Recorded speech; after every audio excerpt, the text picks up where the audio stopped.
Saudara-saudari terkasih, setiap keluarga Katolik pasti diharapkan oleh gereja untuk menyayangi keluarganya. Kita akan berbicara dan merenungkan tentang keluarga. Kalau kita menyayangi keluarga, dengan demikian kita harus terus membaharui diri. Maka yang kita renungkan saat ini adalah keluarga yang senantiasa membaharui diri. Karena apa? Karena zaman terus berubah. Tanpa mensikapinya kita akan terlindas oleh perubahan. Gereja selalu membaharui diri seperti yang tampak dalam semboyannya Ecclesia Semper Reformanda Est. Gereja selalu membaharui diri. Maka keluarga sebagai gereja domestik juga harus melakukan hal yang sama. Bagaimanapun zaman terus berubah. Perubahan zaman adalah suatu keniscayaan, suatu keharusan, dinamis dan bahkan seperti takkan berhenti. Entah akan sampai kapan dan bagaimana wajah zaman masa depan. Sudah jelas terlihat setiap perubahan selain menunjukkan sisi positif juga membawa serta ekses negatifnya. Sisi positif harus kita syukuri, namun sisi negatif tak perlu kita tangisi. Jika kita menangisinya, kita menjadi pihak yang pasif, sekedar menjadi korban atas perubahan. Kita harus mensikapinya secara bijak setiap era perubahan agar tak membawa kemunduran. Diharapkan kita peka dan membaca setiap tanda-tanda zaman agar dengan demikian kita menjadi waspada dan membentuk sikap bagaimana kita harus berdisposisi. Gereja domestik keluarga merupakan bagian yang tak terpisahkan dari masyarakat yang terus berubah. Itu tak steril. Ia tidak imun, tidak kebal terhadap gerak zaman. Tak ikut arus. Maka keluarga pun harus tak ikut arus. Tidak hanyut saja ikut arus zaman. Keluarga tidak boleh hanya mengalir terus dan mengikuti arus, go with the flow, melainkan juga mesti berani melawan arus yang memang harus dilawan. Fight the tide. Tak berarti dengan mengadakan perlawanan yang membabi buta menentang arus yang tanpa arah. Sebaliknya yang menentukan arah. Ikut arus akan menjadi korban zaman, lawan arus tanpa arah akan melelahkan dan pada akhirnya kehilangan arah atau disorientation. Maka keluarga tak boleh menjadi pasif, korban, dan terbelenggu ikut arus, melainkan harus aktif menjadi pelaku yang bebas dan menentukan arah keluarga ke depan. Karena kita tidak dapat menentukan dari keluarga mana yang bagaimana kita berasal.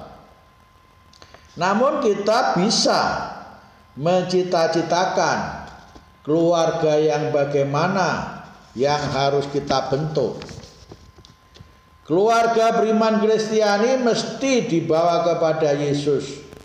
Karena Yesus pernah mengatakan kepada Thomas agar di tempat di mana Yesus berada, Thomas pun berada. Dan kemana Yesus pergi, Thomas tahu jalan ke arah menuju, yang tidak lain adalah dirinya sendiri. Dirinya sendiri adalah jalan, kebenaran, dan hidup. Lihat Injil Yohanes bab 14 ayat 3 sampai 6. Zaman boleh berubah, tetapi jalan tetap, yakni jalan Yesus. Era bisa berbeda, namun kebenaran senantiasa sama, yakni kebenaran Yesus.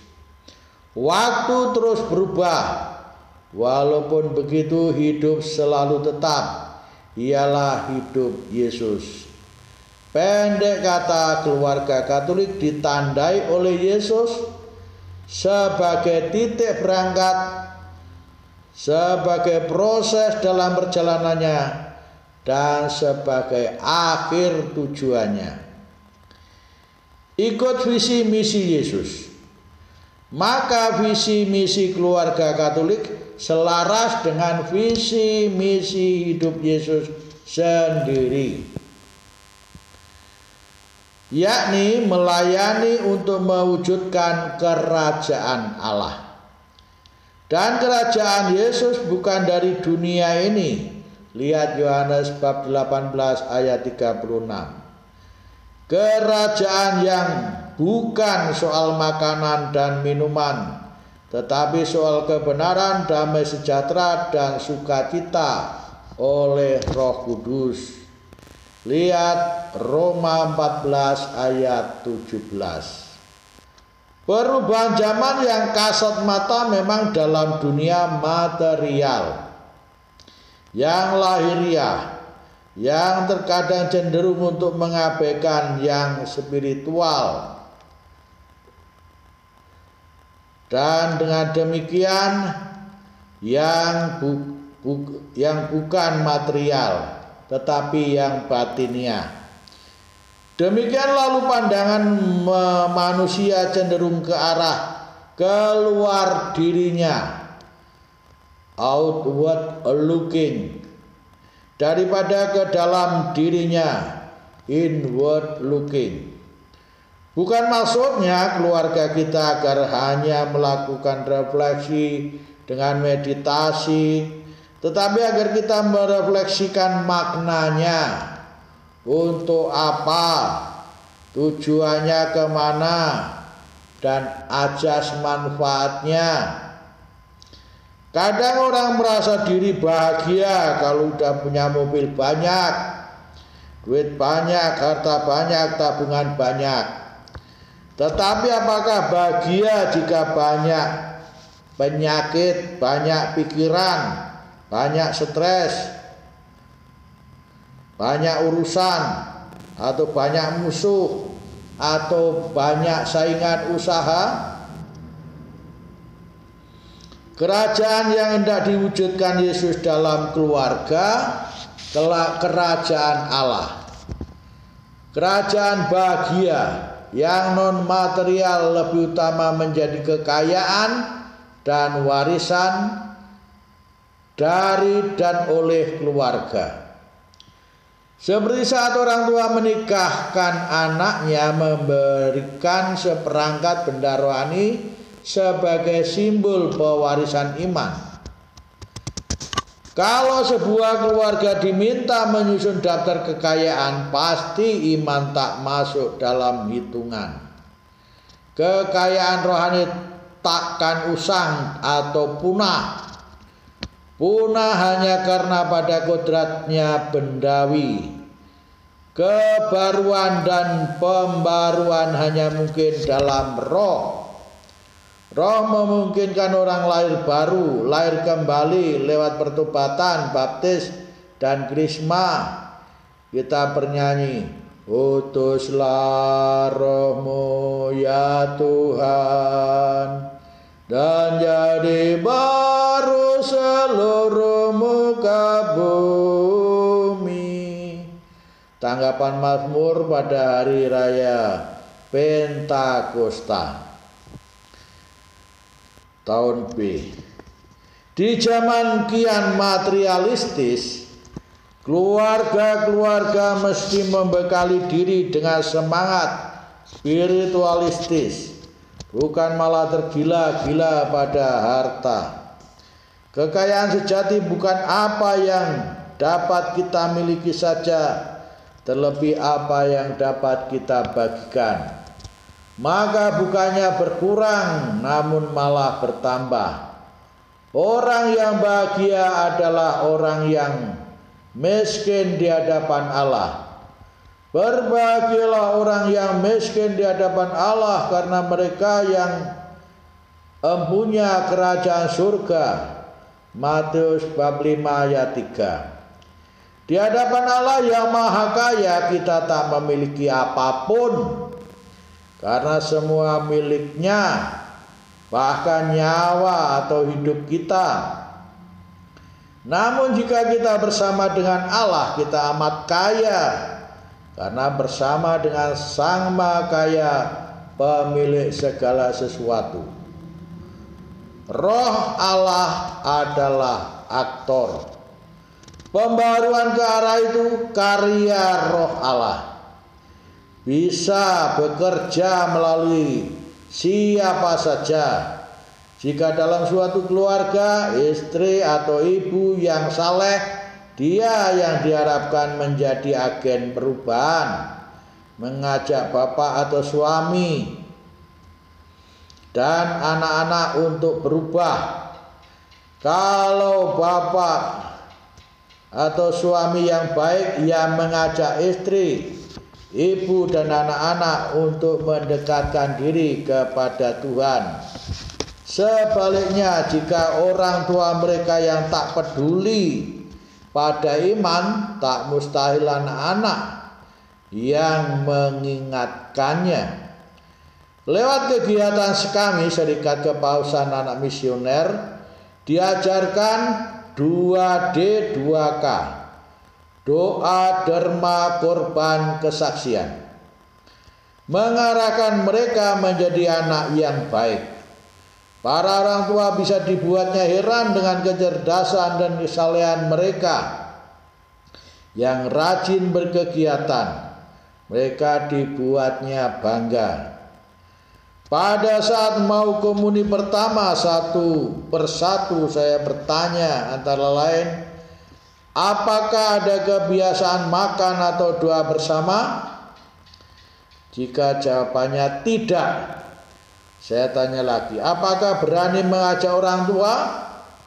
Ada yang spontan menjawab berani, meski ada yang lama dan ada yang akan mencoba.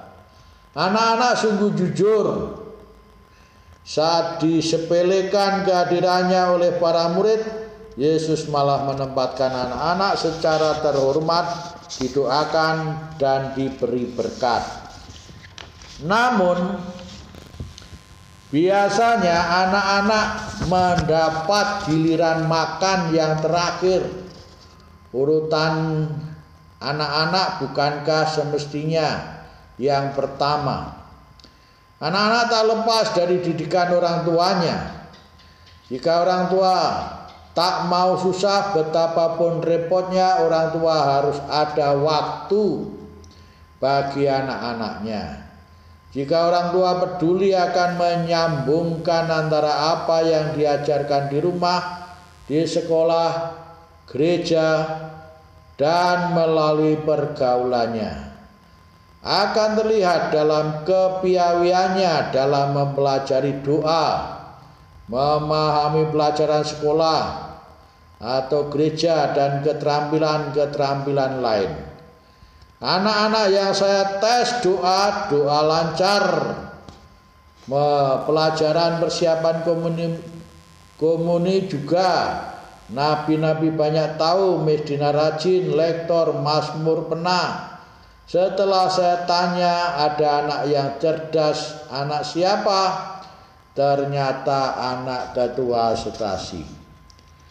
Cara anak menggunakan alat-alat komunikasi, berbicara dengan orang dewasa, dan kepedulian serta kebersamaannya dengan teman-teman sejak dini ditanamkan akan menjadi kebiasaan. Jika orang tua biasa hidup tertib, rajin, disiplin, tanggung jawab, jujur, hormat, sopan, bisa dipercaya, tanggap, setia dalam tugas, kerja keras, suka nilai-nilai rohani, keindahan, kebenaran, keadilan, penyayang, kehidupan, dan sebagainya, akan membuat anak menjadi dewasa yang tidak hanya menunggu tetapi berprakarsa. Inilah pelajaran hidup yang tak sepenuhnya didapat dari bangku sekolah. Perilaku yang baik sulit didapat daripada otak yang cerdas. Perilaku bijak dibutuhkan kapan saja dan di mana saja. Otak cerdas tak ada guna tanpa kelakuan yang jujur dan emosi yang terkontrol.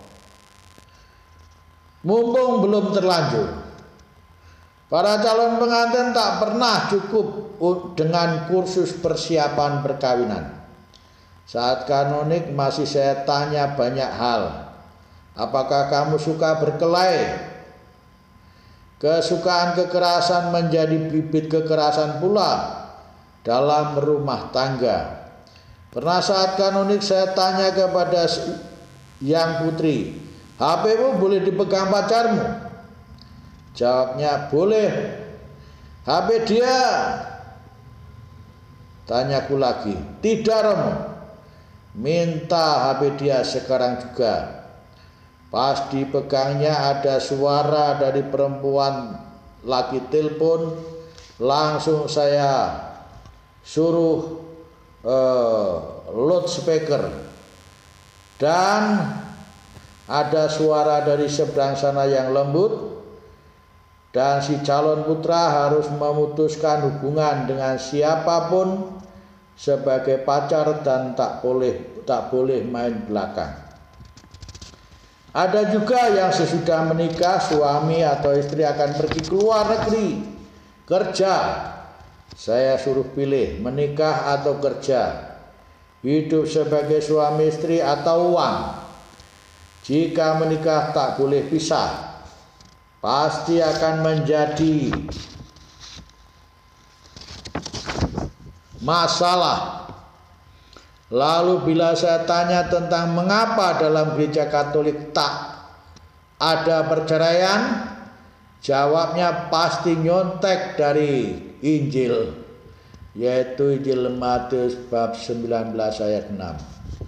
Karena apa yang telah dipersatukan Allah tidak boleh diceraikan oleh manusia, Romo.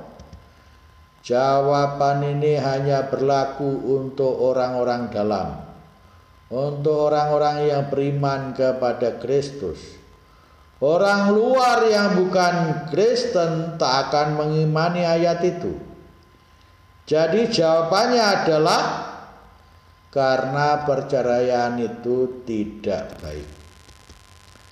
Lalu saya minta mereka menyebutkan kekurang-baikan dari suami istri yang bercerai. Zaman ini disebut zaman edan. Ya ora edan ora keduman. Ning sak bejo-bejane sing edan luwih becik sing luwih bejo sing eling lan waspada. Ungkapan ini berasal dari pujangga Jawa Ronggo Warsito.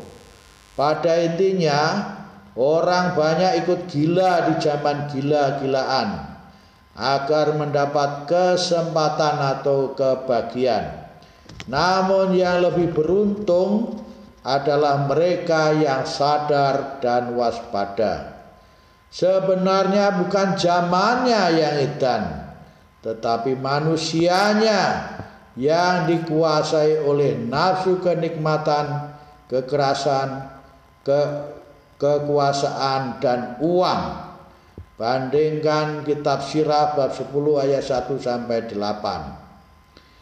Ini yang menjadi sumber kehancuran keluarga. Tidak negara, tidak keluarga, bahkan gereja dan instansi atau institusi apapun saja, semua bisa untuk hancur atau untuk mujur. Maka marilah kita bersama-sama menyelamatkan keluarga kita. Tuhan memberkati kita. Amin.